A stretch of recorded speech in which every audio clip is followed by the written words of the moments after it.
তো গরিবই বাবু, আমরা গরিব না হলে কি আর চা বাগানও করে রয়েছিনি, সবাই গরিব।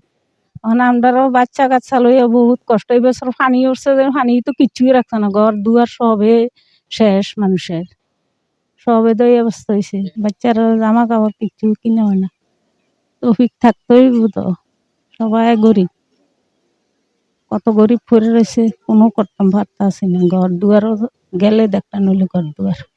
যে আমরা অনেক দুঃখে কষ্টে চলতে আছি, বন্যা তো সবকিছু লইয়া গেছে, আমরা মনে করি বাল বাচ্চা লইয়া চল মুজে হে কবা চলিয়ে আল্লাহ রাখছেন আমরা। অনেকে বাগানে কর্ম করতে হলে আমরা খাই, না করতে হলে আল্লাহ ফেট মার দিয়ে ফিরে থাকি।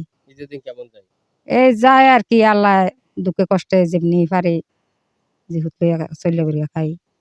কই যাম ঘুরতাম যাম কখনো, আল্লাহ জাগা রাখছি ঘুরতাম যাইতাম, কর্ম করে আইসি, অনকা নামাজ রোজা করিয়াম, তা আবার যাই আমি কর্ম করতাম এর দূরে। আমি আমার এই ৩ নং ওয়ার্ডবাসী, এরা ৩ নম্বর ওয়ার্ডের আওতাধীন, আমি এদের নেতৃত্বে বা দায়িত্বে আছি, মুসলিম ফ্যামিলিগুলা দেখাশোনা করি আমরা।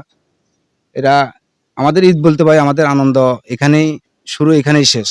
ঈদ বলতে আমাদের তেমন একটা আনন্দের না, আমরা কোথাও জায়গারও জায়গা নাই। আর এই ফ্যামিলিগুলা ঈদে বাচ্চাদের কাপড় চোপড় কিনে দেওয়ার মতো আর্থিক অবস্থা তাদের তেমন ভালো না, এখানেই বেড়ে ওঠা, এখানেই বড় হওয়া তাদের। ঈদ মানে খুশি, ঈদ মানে আনন্দ, কিন্তু সে আনন্দটা কিছু কিছু মানুষের জন্য বেদনা বিদুর হয়ে যায়।